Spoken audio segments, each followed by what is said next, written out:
नमस्कार दोस्तों, स्वागत है आपका हमारे चैनल लर्न एंड ग्रो में। आज हम बात करेंगे इंजन ओवरहॉलिंग क्या होती है, इस टर्म को हम समझेंगे। तो इंजन ओवरहॉलिंग को हम इंजन रीबिल्डिंग या फिर रिकंडीशनिंग भी बोलते हैं। यानी कि एक तरह की ये प्रोसेस होती है जिसके थ्रू हम इंजन की रीबिल्डिंग करते हैं, यानी कि उसको दोबारा से तैयार करते हैं, या रिकंडीशनिंग करते हैं, यानी कि जो जो चीज़ें अगर उसके अंदर कोई खराब हैं तो उसको दोबारा से साफ सुथरा करके दोबारा से रिपेयर करके उसको असेंबल करते हैं। तो ये जो होती है इंजन ओवरहॉलिंग के अंदर आती है। अब ये जो है क्यों की जाती है? जैसे मान लीजिए गाड़ी है, वो चल रही है। अब इसके अंदर हमें पता है मेन जो अगर गाड़ी का हार्ट बोला जाए वो क्या होगा? इंजन होगा। यानी कि इंजन ही इसको चलाएगा एक तरह से। इंजन के अंदर हमें पता है, अगर एक सिंपल सी अरेंजमेंट देखें, जब गाड़ी मूव कर रही होगी तो यहाँ पर कंबशन प्रोसेस होगी और पिस्टन जो है अप डाउन मूव करता रहेगा। तो तभी तो गाड़ी मूव करेगी। यानी कि ये जो सिलेंडर होते हैं, सिलेंडर अब कितने भी सिलेंडर गाड़ी हो सकती है। यानी कि उसके अंदर जो इंजन है कितने भी सिलेंडर का हो सकता है, 2, 4, 6 इस तरह से कितना भी मान लीजिए सिलेंडर का है। तो एक सिलेंडर हमने यहाँ पर दिखाया कि जैसे ही गाड़ी मूव करेगी वो किसके कारण से मूव करेगी? ये जो पिस्टन है इसकी मूवमेंट के कारण से ये जो क्रैंक शाफ्ट तक अपनी ये पावर को पहुंचाएगा, जब वो रोटेट करेगी उसके कारण से गाड़ी मूव करेगी। अब यहीं पर इन्हीं कंपोनेंट्स के अंदर यानी कि इंजन के अंदर अगर कोई दिक्कत आ जाती है तो पूरी गाड़ी को वो चीज़ अफेक्ट करेगी। तो इसीलिए इंजन ओवरहोलिंग जो है वो की जाती है। अब ये दिक्कत आती क्यों है, यानी कि क्यों नेसेसरी होती है जो इंजन ओवरहोलिंग होती है? क्योंकि जो फ्रिक्शन होता है, अब देखिए यहाँ पर मूविंग पार्ट है इंजन के अंदर। जैसे पिस्टन हो गया, पिस्टन के ऊपर रिंग्स लगी होती हैं और ये मूव करता है जो पिस्टन है सिलेंडर के अंदर, या और भी मूविंग पार्ट हो गए, तो वो एक दूसरे के साथ रब होते हैं, जिससे कि ग्रेजुअली यानी कि लंबे समय में आपको वियर देखने को मिलेगा ही। जब एक पार्ट दूसरे के साथ रब होगा तो लंबे समय में फ्रिक्शन के कारण से वहां पर वियर हमें देखने को मिलता है। दूसरा, यहाँ पर हमें पता है कंबशन प्रोसेस होती है, फ्यूल एयर जो है उनका जो मिक्सचर आता है वो बर्न होता है। तो कंबशन के कारण से काफी हीट जनरेट होती है यहाँ पर, जिससे क्या होता है कि लंबे समय में जो इंजन कंपोनेंट्स हैं वो भी डिग्रेड हो जाते हैं, यानी कि उनका भी वियर होने लग जाता है। और तीसरी बात करें जो कि कॉन्टामिनेंट्स हैं, कॉन्टामिनेंट्स जैसे कि कोई डर्ट आ गया इसके अंदर, डेब्रिज आ गए, या फिर कुछ और तरह के कॉन्टामिनेंट्स आ गए जो कि इंजन के अंदर एंटर कर गए किसी कारण से, और उनके कारण से क्या हो जाएगा? डैमेज हो जाता है। जैसे हमने पहले भी समझा था, यहाँ पर जो इंजन के अंदर लाइंस जो है आ जाती हैं अगर डर्ट आ जाए यहाँ पर। तो इस तरह से काफी तरह के कॉन्टामिनेंट्स भी आ जाते हैं, कई कारण इसके हो सकते हैं। तो इन्हीं सब चीजों के कारण से इंजन की ओवरहोलिंग की जाती है, ये जरूरी है। अब समझ लेते हैं कि जो कॉमन हमारे पास कंपोनेंट्स जो होते हैं, जो हम रिप्लेस करते हैं जो इंजन ओवरहॉलिंग के दौरान, तो वो कौन-कौन से होते हैं? तो सबसे पहले अगर हम बात करें, जैसे कि अभी हमने देखा, जो पिस्टन रिंग्स हैं, इनको जो है बदला जाता है अगर ये खराब हैं। तो इनका काम होता क्या है? इनका काम होता है जो कंबशन चैम्बर है, और जो जैसे कि जो पिस्टन सिलेंडर के अंदर मूव कर रहा था, जैसे पिस्टन है इसके ऊपर यहाँ पर ग्रूव कटे होते हैं जिसके ऊपर पिस्टन रिंग्स को लगाया जाता है। ये ग्रूव आपको दिखाई दे रहे हैं जो, इनके अंदर जो है कंप्रेशन रिंग, ऑयल रिंग उनको डाला जाता है।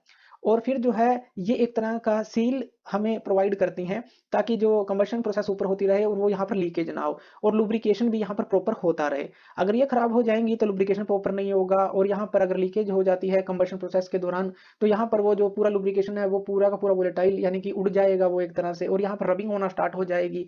तो काफी नुकसान हो सकते हैं। तो ये जो है एक तरह से ऑयल को प्रिवेंट करती है, एक तरह से ऊपर जाने से रोकती हैं जो रिंग है, और इसी तरह से कंबशन प्रोसेस के दौरान जो गैसेस हैं उनको नीचे आने से रोकती हैं। एक तरह की सील करती है, सील पैकेज हमें ये मिलता है, कंबशन चैम्बर को प्रॉपर सील करता है ये चीज। तो पिस्टन रिंग बदली जाती है।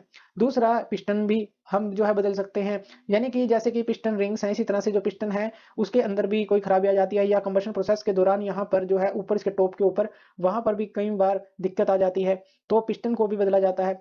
क्योंकि जो कंबशन प्रोसेस होती है यहाँ पर काफी ज्यादा हीट पैदा करती है, तो लंबे समय में यहाँ पर भी पिस्टन के ऊपर दिक्कत हमें देखने को मिल जाती है। तो उनको भी बदला जा सकता है, या कोई एक्सीडेंट हो गया इस तरह का तो वहां पर भी बदलने की जरूरत पड़ती है। कनेक्टिंग रोड्स हो गई, उसको भी बदला जा सकता है। अब कनेक्टिंग रोड कहाँ पर लगी होती है? जो पिस्टन के साथ यहाँ पर एक गजन पिन लगाई जाती है, जो हमने समझा था स्कर्ट होती है, यहाँ पर एक होल होता है जहाँ पर एक पिन डाली जाती है जिसको गजन पिन बोलते हैं। और ये हो गई हमारे पास कनेक्टिंग रोड। तो कनेक्टिंग रोड में भी कई बार एकदम से बैंड आ जाता है, अगर यहाँ पर एकदम से कंबशन प्रोसेस हो रही है और ये कोई जर्क मिले तो यहाँ पर बैंड आ जाता है, या क्रैक आने के चांसेस होते हैं कई बार एक्सीडेंट के अंदर, या इस तरह के कई रीजन हो जाते हैं। तो कनेक्टिंग रोड्स भी बदलनी पड़ती हैं। उसके बाद जो सिलेंडर लाइनर्स हैं वो भी बदलने पड़ते हैं। अब हमने क्या पढ़ा यहाँ पर कि जो पिस्टन है वो एक सिलेंडर के अंदर मूव करता है, ये सिलेंडर मान लेते हैं कि सिलेंडर के अंदर ही मूव करेगा, अप डाउन मूव करेगा। अब सिलेंडर जो होता है इसके अंदर लाइनर्स यूज किए जाते हैं ताकि ये स्मूथ सरफेस प्रोवाइड कर सके, ताकि पिस्टन जो है आसानी से मूव कर सके। लाइनर किस तरह के होते हैं? जैसे मान लीजिए इसको हम ले लेते हैं कि ये लाइनर्स होते हैं, तो इन लाइनर्स को जो है इसके अंदर जो है लगाया जाता है, ताकि पिस्टन जो है स्मूथली इसके अंदर मूव कर सके, यानी कि बिल्कुल स्मूथ सरफेस होते हैं, ये सिलेंडर लाइनर बोलते हैं, क्योंकि सिलेंडर के अंदर जो है इनर लाइनिंग इसको दी जाती है ताकि स्मूथली वर्किंग हो सके। तो उसमें भी कई बार लाइंस पड़ जाती हैं, जैसे हमने देखा डेब्रिस आ जाए या ऑयल रिंग इसके साथ रबिंग करना स्टार्ट कर दे तो वो भी बदलनी पड़ती हैं, तो सिलेंडर लाइनर्स भी हम रिप्लेस कर सकते हैं। या फिर जो क्रैंक शाफ्ट होते हैं और जो बियरिंग होते हैं, क्रैंक शाफ्ट कहाँ पर लगी होती है, जो कनेक्टिंग रोड है यहाँ पर उसके नीचे यहाँ क्रैंक शाफ्ट लगी होगी, ये क्रैंक शाफ्ट है, तो क्रैंक शाफ्ट भी हमें बदलनी पड़ती है कई बार अगर वो खराब हो जाए या उसके अंदर कोई क्रैकिंग आ जाए। इसी तरह से यहाँ पर बियरिंग लगे होते हैं, जैसे हमने ये बियरिंग दिखाई नीले कलर में, जैसे यहाँ पर क्रैंक शाफ्ट का जो है बियरिंग और जो कनेक्टिंग रोड है यहाँ पर एक बियरिंग दिया गया है कनेक्टिंग रोड के लिए, और यहाँ पर मेन बियरिंग हो गए। तो बियरिंग लगाए जाते हैं ताकि स्मूथली काम कर सके, हमें हमारी जो इंजन की एफिशिएंसी बढ़ सके, तो ये बियरिंग्स भी हमें बदलने पड़ते हैं इंजन ओवरहॉलिंग के दौरान। क्योंकि यहाँ पर क्या हो रहा है, जो रेसिप्रोकेटिंग मोशन है वो रोटरी मोशन में कन्वर्ट हो रहा है, यानी कि पिस्टन जो है ऊपर से नीचे मूव करेगा, कनेक्टिंग रोड जो है इसी मूवमेंट को आगे इस क्रैंकशाफ्ट को देगी जो कि रोटेशन मोशन में कन्वर्ट होगा। तो यहाँ पर क्रैंकशाफ्ट और बियरिंग का महत्वपूर्ण एक तरह से रोल आ जाता है। उसके बाद जो वाल्व्स होते हैं या वाल्व स्प्रिंग होते हैं उनको भी बदला जा सकता है, जैसे ये वाल्व हो गए इनलेट वाल्व, आउटलेट वाल्व, और यहाँ पर स्प्रिंग लगे होते हैं तो इनको भी बदला जा सकता है। उसके अलावा जो है हेड गैस्केट जो है उसको भी बदला जाता है। हेड गैस्केट क्या होती है, एक ब्लॉक होता है और ये सिलेंडर जो होता है उन दोनों के बीच में यूज की जाती है ये, यानी कि ये क्या है, सिलेंडर को सील कर देती है, जो कि सिलेंडर हेड है टू द इंजन ब्लॉक, उन दोनों के बीच में ये सील करने का काम आता है। जैसे इस तरह से गैस्केट होती है, एक पतली सी परत होती है जो कि जैसे हमने 2 सिलेंडर के लिए दिखाई, तो यहाँ पर 4 6 इस तरह से अलग तरह की बड़ी बड़ी भी गैस्केट होती हैं, एक भी होती है। तो यहाँ पर जो है यहाँ पर यूज की जाती है ये, जैसे सिलेंडर हेड और ऊपर जो ब्लॉक लगेगा बोल्ट्स के साथ जो है, जब ब्लॉक कोई साइड के साथ जोड़ा जाता है तो बीच में इसको यूज किया जाता है, जैसे हम वार्सल का यूज करते हैं। तो उसी तरह से जो है यहाँ पर एक परत जो है ये हेड गैस्केट इसको बोलते हैं, ताकि कोई लीकेज ना रहे यहाँ पर, तो इसका यूज किया जाता है, इसको भी बदला जाता है अगर ये डैमेज है।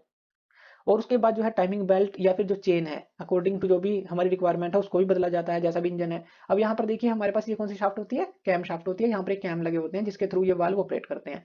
और यहाँ पर ये हो गया गियर हो गया जो कैम शाफ्ट के ऊपर लगा है, और यहाँ पर एक फ्लाई व्हील लगा होता है जो कि क्रैंक शाफ्ट के ऊपर लगा होता है। इन दोनों के बीच में एक बेल्ट लगी होती है या फिर चेन लगी होती है, इसको हम टाइमिंग बेल्ट या फिर चेन बोलेंगे, क्योंकि यही जो है वाल्व की टाइमिंग को जो है मैनेज करती हैं ये चीजें।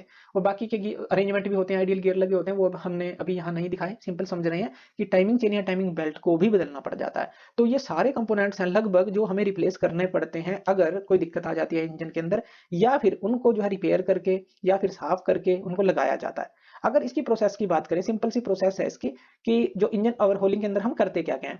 सबसे पहले क्या होता है, डिसअसेंबली की जाती है। डिसअसेंबली यानी कि इंजन को केयरफुली हम डिसअसेंबल करते हैं, यानी कि उसके सारे कंपोनेंट को बाहर निकालते हैं, जैसे piston, connecting road, crank shaft, cylinder head, valve, valve spring, और ये इस तरह की सारी चीजें जो है खोल दिया जाता है, यानी कि इंजन को पूरा डिसअसेंबली। सबसे पहले तो यही काम करना पड़ेगा हमें। फिर जो है खोलने के बाद उसकी इंस्पेक्शन करनी पड़ती है, यानी कि हर एक कंपोनेंट को हमें बहुत ध्यान से देखना पड़ता है कि कहीं पर क्रैक तो नहीं है, कहीं पर वियर तो नहीं है, कहीं पर खरोच तो नहीं है, स्क्रैच तो नहीं है, इस तरह का कोई डैमेज तो नहीं है। तो वोर्न और जो डैमेज पार्ट है उनको आइडेंटिफाई इसके अंदर किया जाता है। पहले हमने खोल लिया सारा इंजन, फिर इंस्पेक्शन हमने की कि कौन सा पार्ट डैमेज है या कौन सा नहीं है, या कौन सा स्क्रैच जिसके ऊपर पड़ रहे हैं या कौन सा खराब है। फिर उसके बाद क्लीनिंग की जाती है। सभी कंपोनेंट को क्लीन अच्छी तरह से किया जाता है ताकि उनके ऊपर कोई डर्ट पार्टिकल ना रहे, डेब्रिस पार्टिकल ना रहे, या कोई लुब्रिकेंट ना रहे इस तरह का।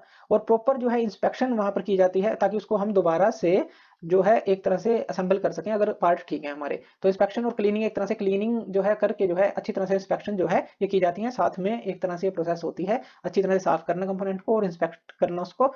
और उसके बाद जो है अगर कोई पार्ट है जिसको मशीनिंग की जरूरत है, तो वहां पर जैसे कुछ पार्ट होते हैं जैसे सिलेंडर ब्लॉक हो गए या क्रैंक शाफ्ट हो गई, तो इस तरह से उनको जो है मशीनिंग की जरूरत पड़ती है ताकि उनको ओरिजिनल डायमेंशन दिए जा सकें, और या फिर सरफेस फिनिश उनको प्रोवाइड की जा सके। तो ये भी की जाती है अगर जरूरत है तो।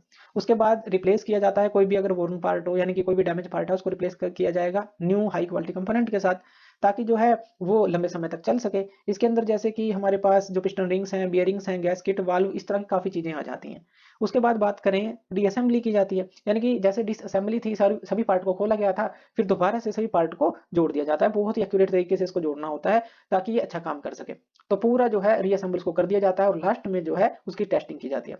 जब भी हम उसको रीअसेंबल करेंगे तो इंजन को हम टेस्ट करते हैं ताकि वो ऑपरेट जो है अच्छा कर सके, करेक्ट ऑपरेट कर सके और परफॉर्मेंस जो हमें चाहिए वो हमें दे सके। तो ये प्रोसेस इसके अंदर की जाती है। तो ये थी पूरी प्रोसेस इंजन ओवरहॉलिंग की। तो थैंक यू वीडियो देखने के लिए, और इसी तरह की वीडियोस के लिए आप हमारे चैनल लर्न एंड ग्रो पे हमें सब्सक्राइब कर सकते हैं। धन्यवाद।